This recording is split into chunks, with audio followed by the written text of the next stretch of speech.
Hello and welcome to this David Icke Connector videocast. And the subject this week has been a subject that's dominated much of the last week. We're all going to die from human-caused global warming. Or that's what we're told. And more important, that's what the kids are being told. And we've seen in the last week millions of children and young people going on school strikes to protest at what they believe, what they've been told, is that the world is going to end because of human-caused climate change. Now, I'm all in favor of kids having a day off school, having a day off from the incessant perception programming, which is what education really is, what passes for it. But the reason that it's happened is very, very dangerous to the future of those very children. It's just been not just sad, but sickening to watch images of young children in the prime of their childhood crying through the anxiety of fearing, in effect, the end of the world. And they've even come up with a psychological name for it now: eco-anxiety. And this was really personified by the performance of the Swedish 16-year-old Greta Thunberg at the United Nations this week. And it's very clear and obvious that what we have here is a gathering global religious cult. And like all cults, all religions, it's not based on fact, it's based on faith. It's based on belief. And so you see Greta Thunberg making her pronouncements, in effect terrifying the world's children into believing that the end is nigh. It ain't. And have you noticed that she's never questioned about the facts? She keeps saying, prompted by the adults that control her, of course, that we must believe the science. Why is she never questioned on the science? Why is she never questioned about ludicrous assertions that the science on climate change has been settled for 30 years? She goes on television programs and she's given softball interviews and not asked these questions because, well, you can't, press a 16-year-old, can you? And that's the whole idea. You do this through a child, and they will not be demanded to support what they say as an adult would. It's a total scam. And we must believe the science. Well, the word science comes from an old French word meaning knowledge or to know. And to know means surely to discover facts that allow you to know. What science, by that definition, does not mean is deciding what the facts are right at the start and then making the story to justify the facts fit what you want people to believe. That is not science. But what we have is not science. It's blatant, merciless indoctrination and programming of a belief system. Now, how do people come to their beliefs? From information received.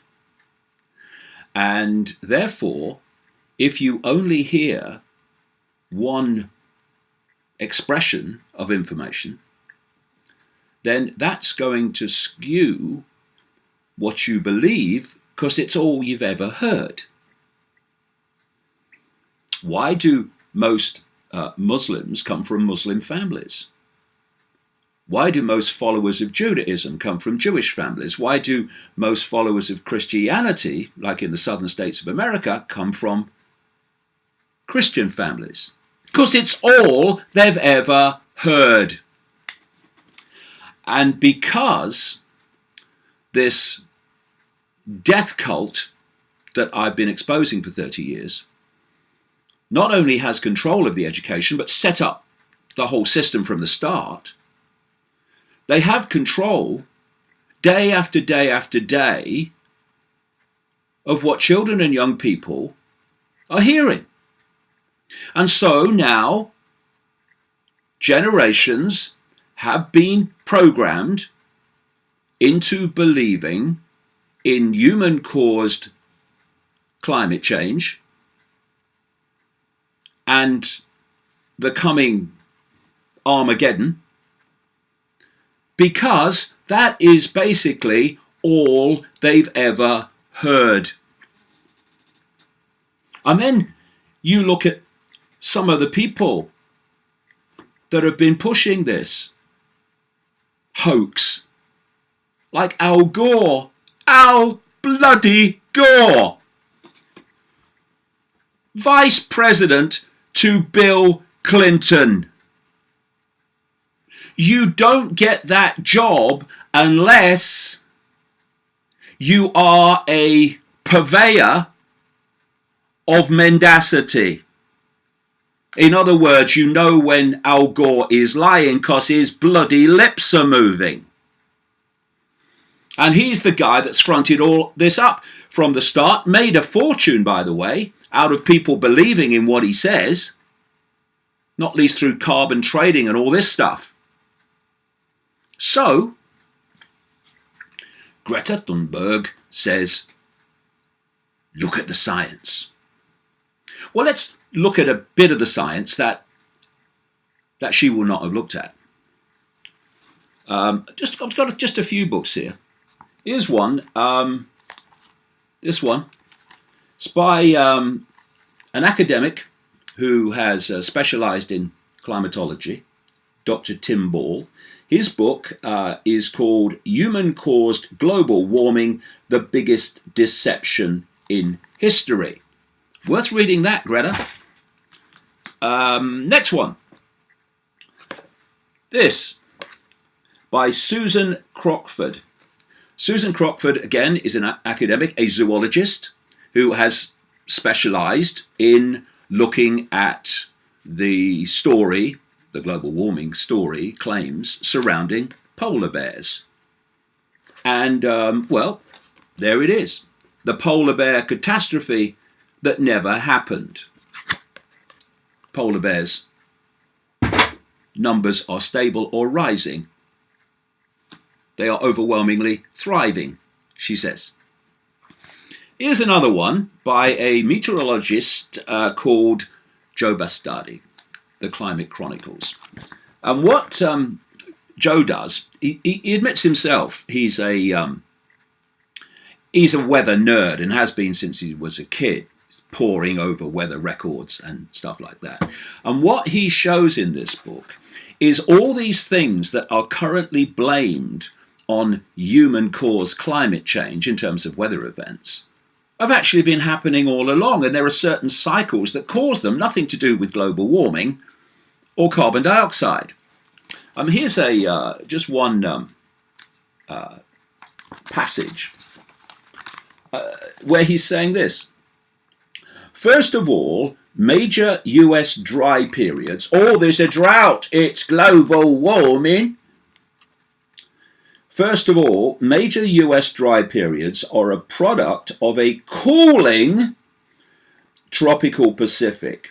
In the decades such as the 1950s through the 1970s, when the tropical Pacific is cooler overall, the US is drier than normal in much of the nation. It is exactly opposite in the years the Pacific warms, which, by the way, correlates nicely to an increase in global temperatures until the atmosphere adjusts to the warming tropical ocean and temperatures level off. But the idea that global warming causes drought here in the US is the opposite of the facts, he says. It's when the Pacific starts to cool and global temperatures start to drop that we see it dry out. When the tropical Pacific is predominantly cold, like it was in the 1950s through 1970s, as shown by the ENSO index, the US is very dry during the growing seasons. When warm, like it was from 1981 to 2005, it's wet. And he gives example after example of a series of weather dominoes, if you like. This happens, so that happens, and that follows. That shows that what is being blamed on global warming today are just normal weather patterns that can be tracked back decade after decade after decade. Have you ever read that, Greta? Has your mum ever told you? Oh, I thought not. And then we have this book by Mark Morano, Politically Incorrect Guide to Climate Change, in which he charts, because he's been involved in the political side of this in America, he charts the political manipulation that's brought us to where we are. Because you've got politicians, the few, who actually know it's a scam, but it's politically expedient because of all the propaganda to go with it. And then you've got most of the politicians who are absolutely bloody clueless. I mean, I've met a number of politicians in my life, and I have been staggered at how little they know about anything. How do you become a politician? You get more people to vote for you than someone else. That's it. And most of these politicians are just believing the propaganda. We're all gonna die. We're not. And in this book, there's a few things on the back where he's saying the world is spending nearly $1 billion a day to prevent global warming. And why do so many scientists support this? Well, I'll tell you one reason. Because there is a trough of money which they can put their snouts in if they push the official line of human-caused climate change. And that trough is basically empty if you go against the official line. Do you think that might encourage people to parrot the propaganda? Scientists? Well, I think it might have an effect. A UN scientist has said the 97% consensus on global warming was pulled from thin air. I've got to come to that. Scientific organisations have come out for climate change consensus without polling their members. It's a scam! Climate policies are crushing the world's poor. Of course they are. The Paris Climate Accord would theoretically postpone global warming by 4 years and cost $100 trillion. Climate change has been blamed for prostitution and barroom brawls. You notice that? Oh, it's hot today, isn't it? That's global warming. Oh dear, it's a bit cold, isn't it? That's global warming. It's unbelievable. What are you doing, kids, believing this crap? One climate activist said we should protect our kids by not having them. Bright bloke. So what was that line I heard a few weeks ago? When we've deleted heterosexual people, future generations will thank us. Anyway, meanwhile, recent hottest year claims are based on statistically meaningless year-to-year differences. Major hurricane landfalls in the United States have declined over the past 140 years. F3 or larger tornadoes have been in decline since the 1970s. Antarctica is actually gaining ice. Carbon dioxide levels today are 10 times lower than in some past ice ages.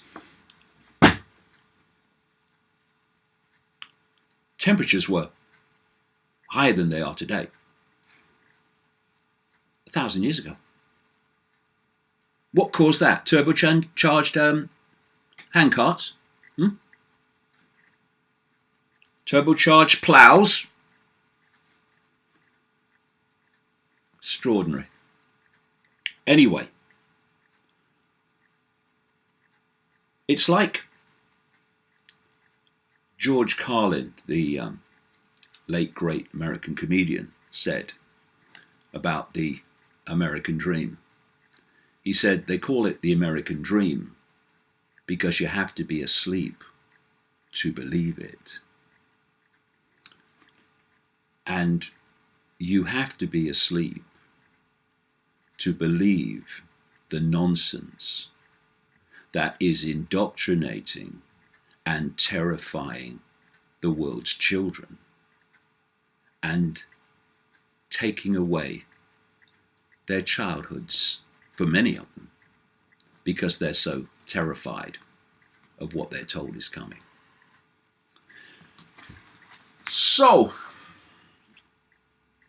what's it all about? Well, the one thing it's not about is the environment. It is about exploiting environmental fears, which you are stoking, to justify a transformation of global society, to centralize power on such a degree that you centrally dictate the fine detail of everybody's life.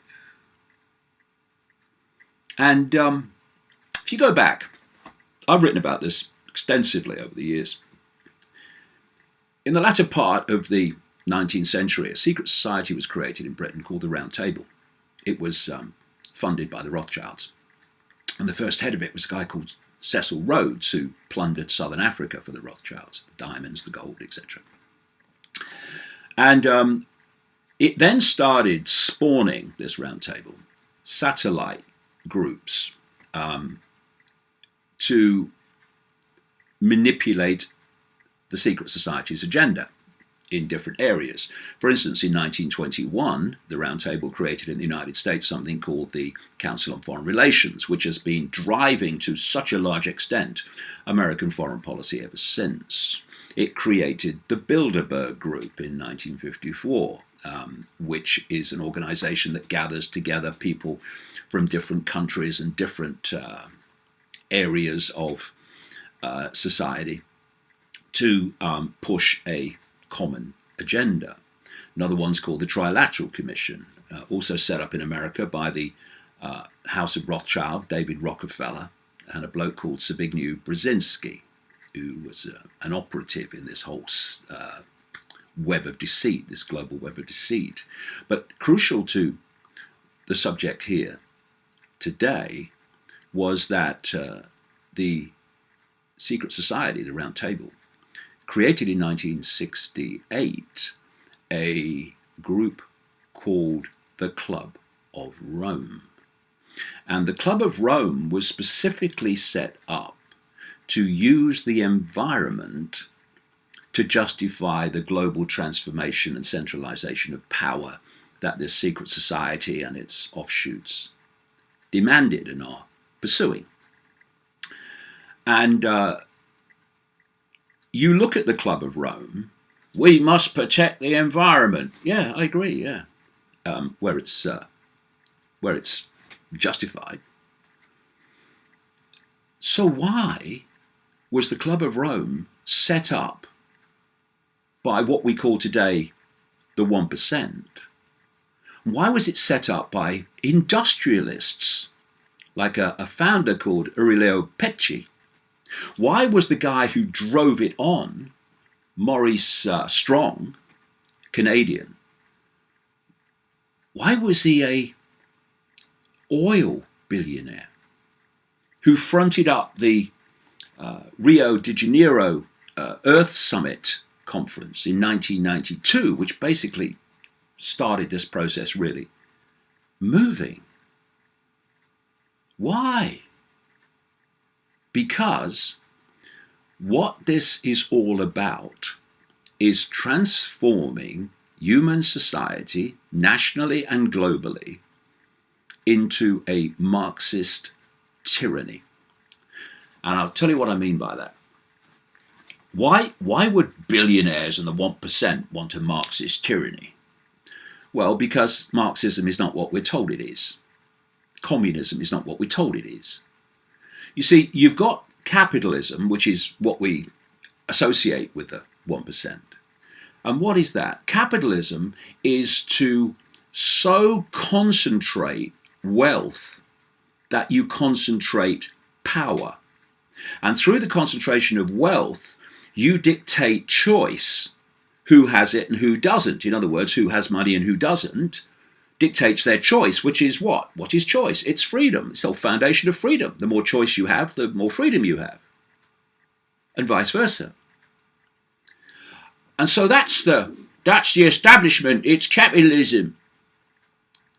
But there's another form of central control where the few can dictate to the many.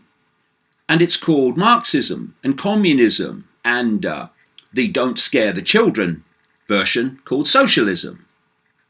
And in that, you concentrate power in the hands of the few by creating a hierarchy of top-down control, as in the Soviet Union, as in China now, which allows the few to dictate to everyone else. The difference is you sell Marxism, communism, socialism as the opponent of capitalism and government of the people.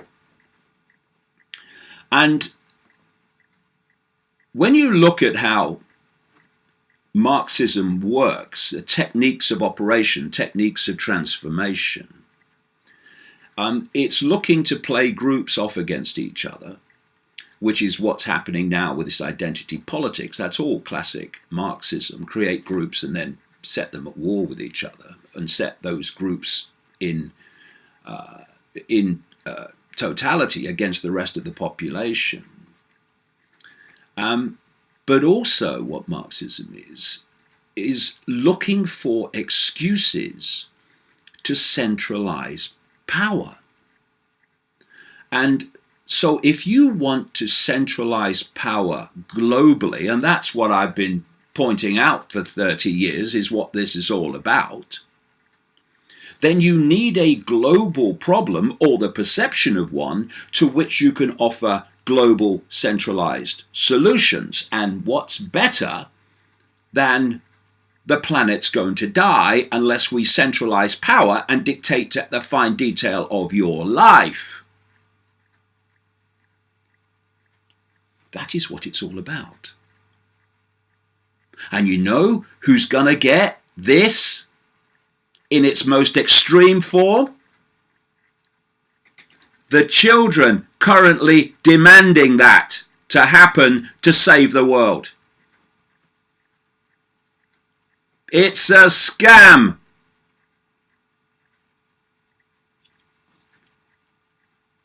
When I've been pointing out all these years that global warming caused by humans was a hoax, the understandable question going way back was, well, why would they do that?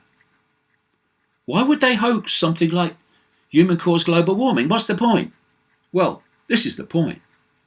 I said at the time, this is a manufactured problem which they're going to offer a solution to, which will be the centralization of global power and control over every aspect of human life. And now, what are we seeing? We're seeing the Green New Deal in America being put out by the Democrats and Alexandria Ocasio-Cortez and those around her. Precisely the solution I said they would offer to the hoax of a problem. In Britain, we've got this Extinction Rebellion that are terrifying people into going out on the streets, stopping the traffic in London, etc., demanding changes take place to save the world from global warming. And what are those changes? Same as the Green New Deal. Centralized, tyrannical control over every aspect of your life. That's where it's going.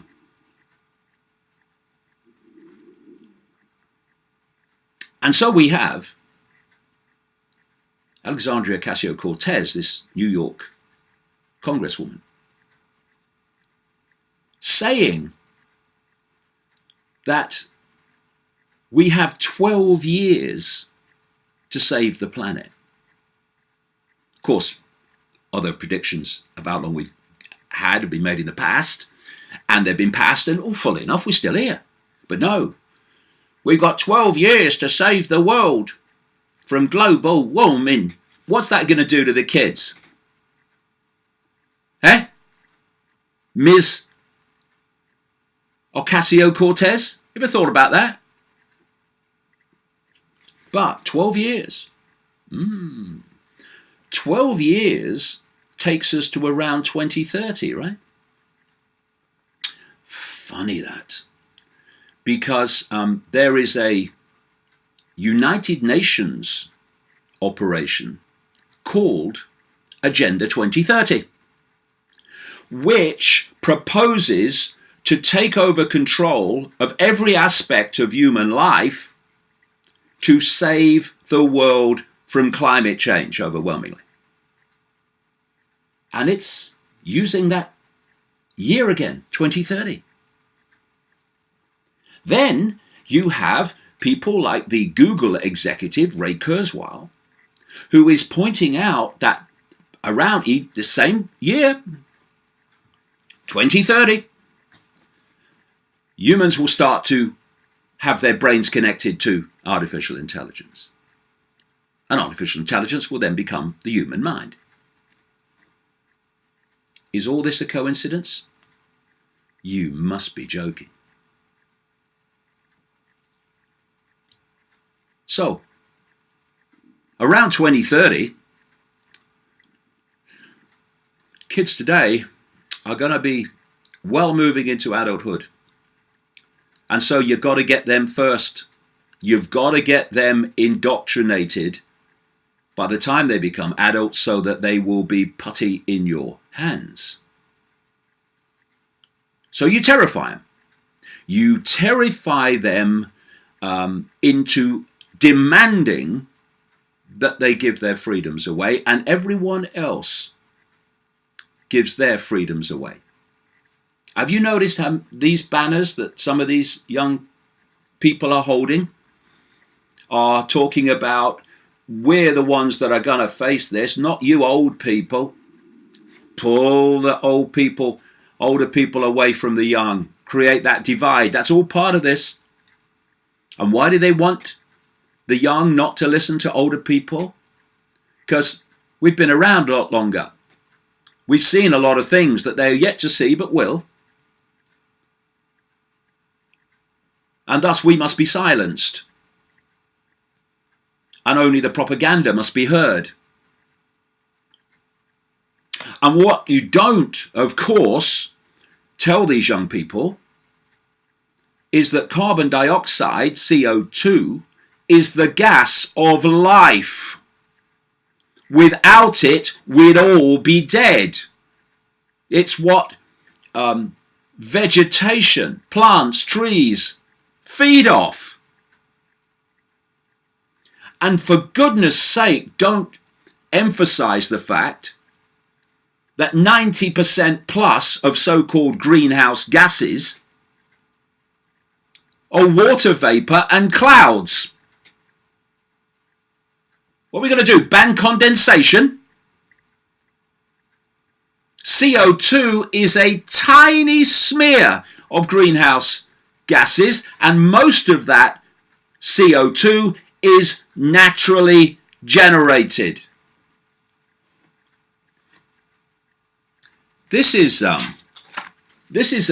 quote from Professor Leslie Woodcock, Emeritus Professor, University of Manchester, Fellow of the Royal Society of Chemical Engineering, a recipient of the Max Planck Society Visiting Fellowship, and former NASA researcher. You listening, Greta? Oh, good. He says this: water is a much more powerful greenhouse gas, and there is 20 times more of it in our atmosphere, around 1% of the atmosphere, whereas CO2 is only 0.04%. Carbon dioxide, he says, has been made out to be some kind of toxic gas. But the truth is, it's the gas of life. We breathe it out, plants breathe it in, and it's not caused by us. Global warming is nonsense. And what do plants produce? When they take in carbon dioxide, they produce oxygen. You ever notice we need oxygen? But no. Oh, but no. 97% of climate scientists say that humans are causing climate change. It must be true, because that's all you bloody hear. Well, here's an article in the Wall Street Journal. The myth of the climate change 97%. What is the origin, it says, of the false belief, constantly repeated, that almost all scientists agree about global warming?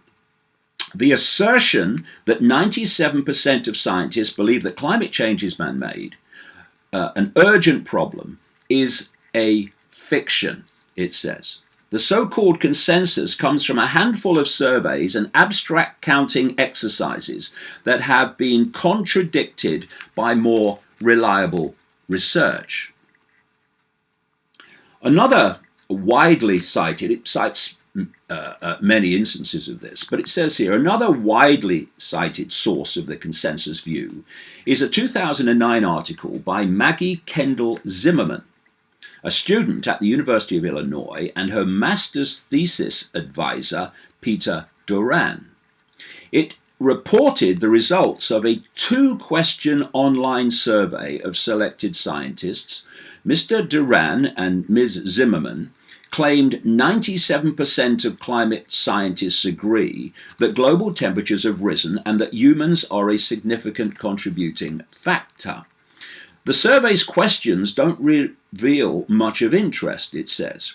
Most scientists who are skeptical of catastrophic global warming nevertheless would answer yes to both questions. The survey was silent on whether the human impact is large enough to constitute a problem, nor did it include solar scientists, space scientists, cosmologists, physicists, meteorologists, and astronomers, who are the scientists most likely to be aware of natural causes of climate change. The 97% figure in the Zimmerman-Doran survey represents the views, wait for blummin' this, represents the views of only 79 respondents who listed climate science as an area of expertise and said they published more than half of their recent peer-reviewed papers on climate change. 79 scientists of the 3,146 who responded to the survey does not a consensus make. Like I say, it mentions many others, but I'll just finish with this one.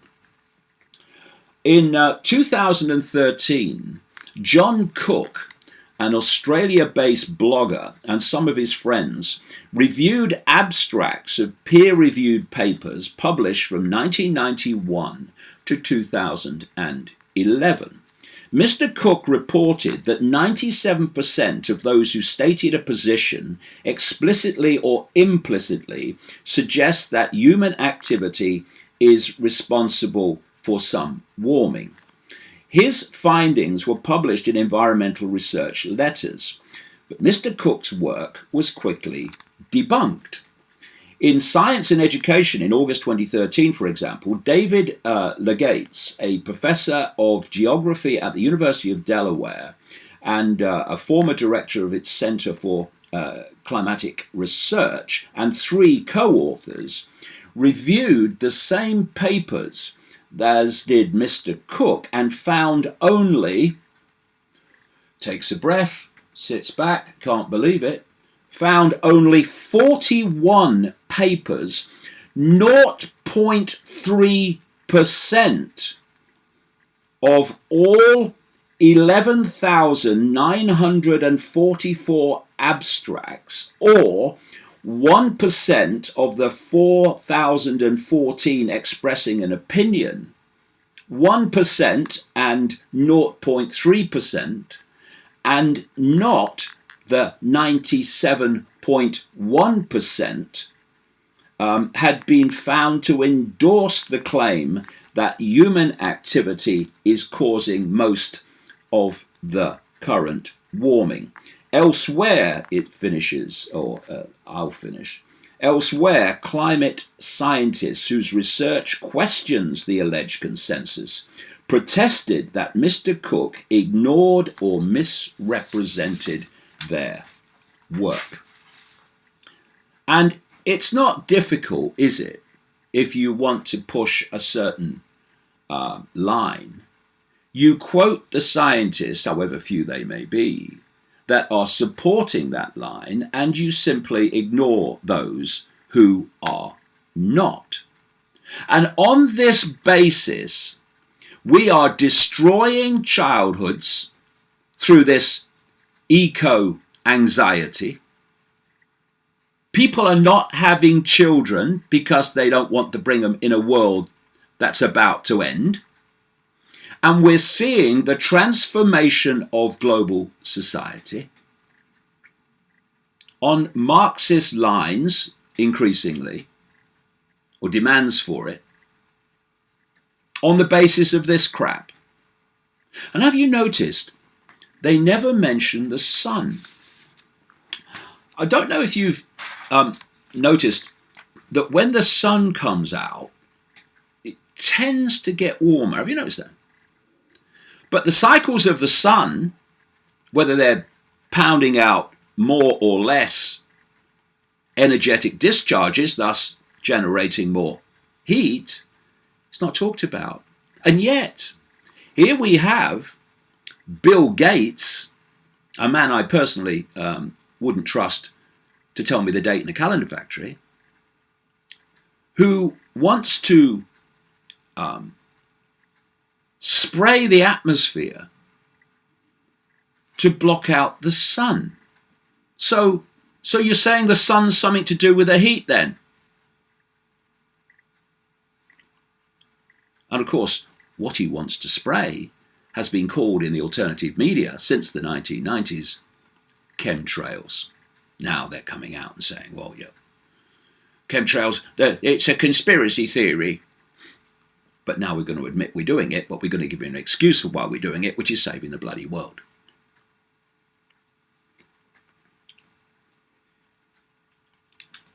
So, Greta Thunberg.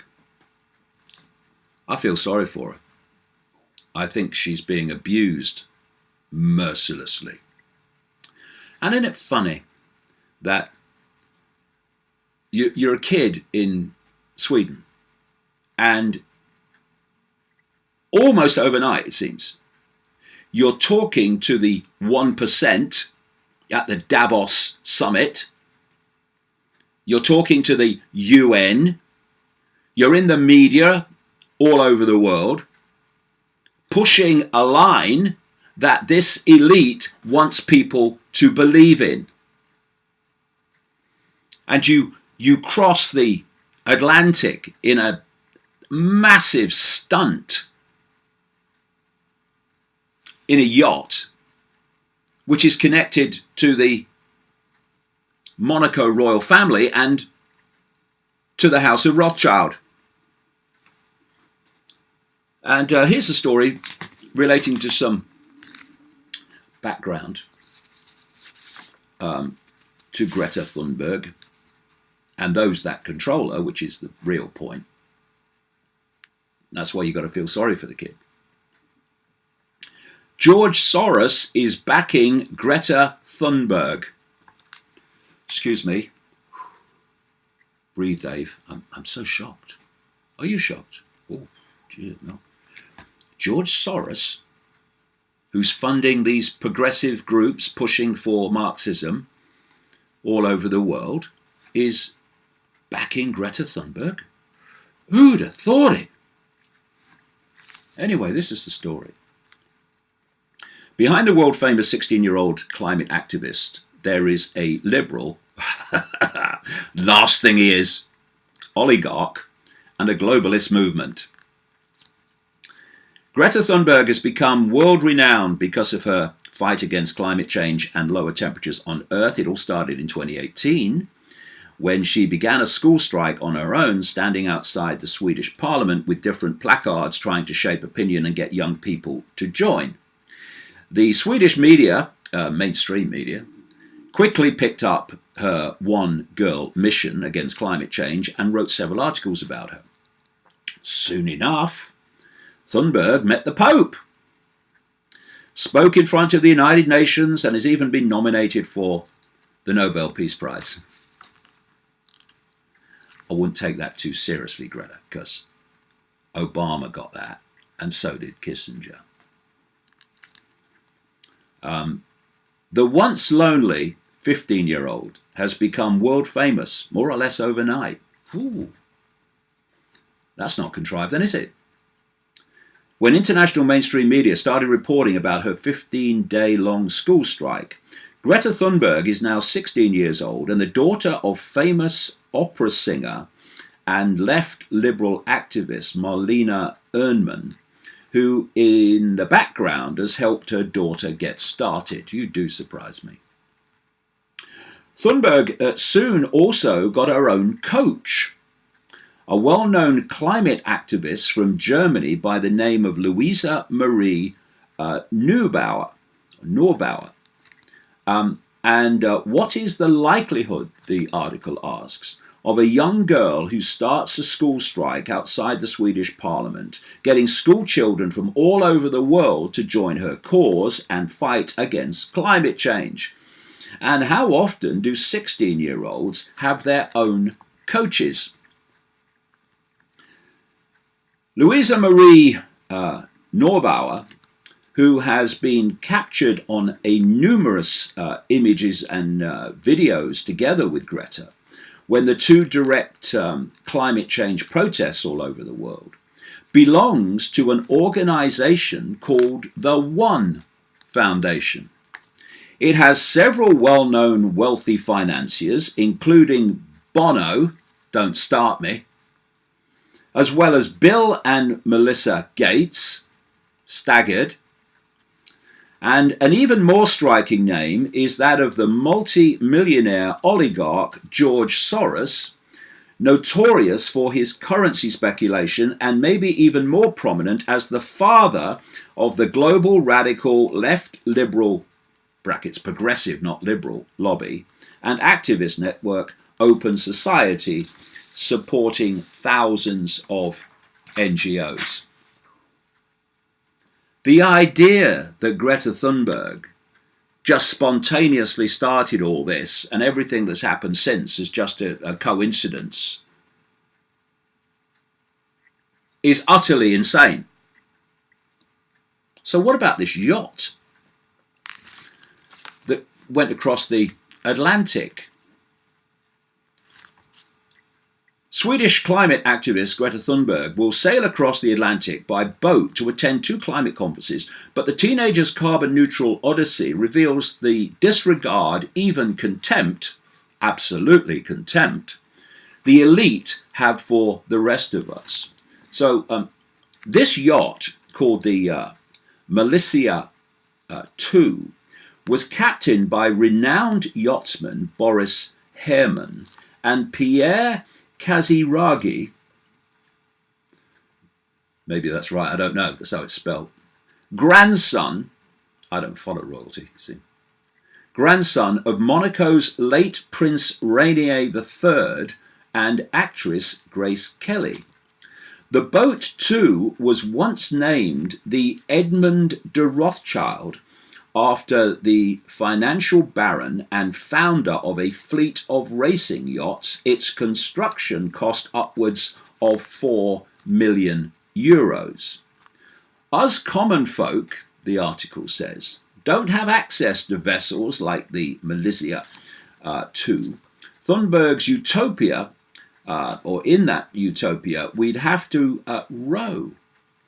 And even if we did, many of us can not take 2 weeks annual vacation just to get to America to see our friends, or hire actual Monaco royalty to get us there in one piece.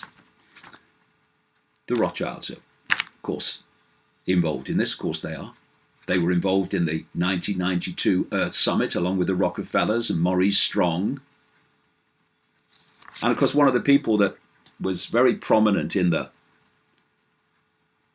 global warming movement was David Mayer de Rothschild, who was the son of, or is the son of, Evelyn de Rothschild. And all this is just a coincidence, nothing to worry about. What I hope is that the speech by Greta Thunberg at the United Nations, which was so utterly over the top and quite disturbing to watch, personally, will get people to reevaluate how that kid is being used and to what end all this is really all about. But of course, whenever you want to promote propaganda, you can always rely on the celebrities. They'll step up and say whatever you bloody like. So here we have backlash at barefoot Prince Harry and hypocrite Green Arati.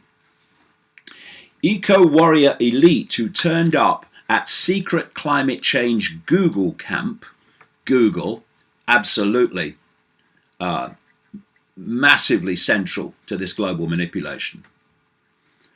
turned up to the secret climate change Google camp in 114 private jets, helicopters, and mega yachts.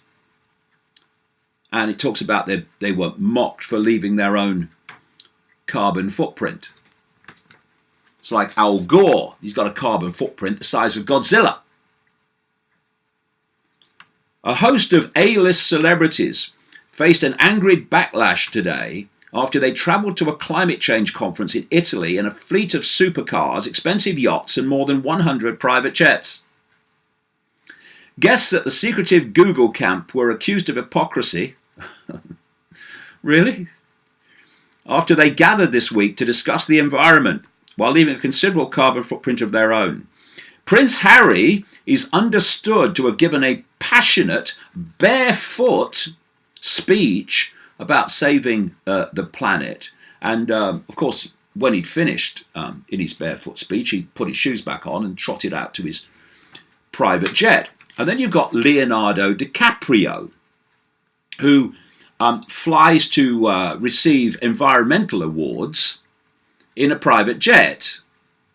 Leonardo DiCaprio is a UN messenger of peace with special focus on climate change. Now, do you think DiCaprio has been selected for that role because he knows what he's talking about? Or because he's famous and therefore can be a vehicle for the propaganda? Let's have a look at this quote from a UN Secretary General. Mr. DiCaprio is a credible voice in the environmental movement. Can we debate that?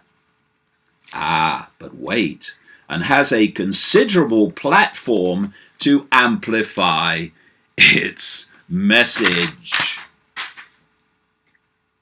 And that is what it is all about.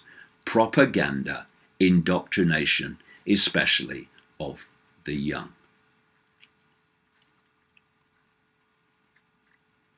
So, I say to young people, you are being scammed. You are being spun. And you'll notice that this global warming, we're all gonna die movement overwhelmingly ignores China, the biggest polluter on the planet. India catching up very fast. But you see, you're not going to go for China as you go for the West, even though it's polluting most, because China is ultimately the model that this death cult wants to take the world into. A global, Marxist, centralized tyranny. And so the idea is not to target China, because that's what you want the world to be, basically. You want to target the West because that's what you want to turn into the equivalent of China. So it's all the West. We're all going to die because of the West. China? Oh, China, who are they? Never heard of them. And all these things connect, you see, because I was in the Green Party back in the 1980s. I'm bloody glad I was. I left it in the end when my life went in another direction. I wasn't in the Green Party for that long. Somehow I ended up as a national speaker, God knows how. Circumstances, I suppose. But it was very good for me because it allowed me to see some of the mentality that is now manifesting in this global climate cult. And it's no surprise that the Green Party is in favour of stopping Brexit, nor that George Soros is funding organisations that want to stop Brexit. Because What is the European Union? It's the centralization of power. It's a form of Marxism in the process of becoming full-blown. Political correctness, where you get the population to silence itself. Identity politics, dividing America down the middle of I hate Trump, I love Trump. It's all part of this manipulation of human society, which this global warming hoax is central, to transform human society. So, young people of the world is not going to end, so chill. What is going to end if you keep buying this crap is your freedom. Time to wake up and fast.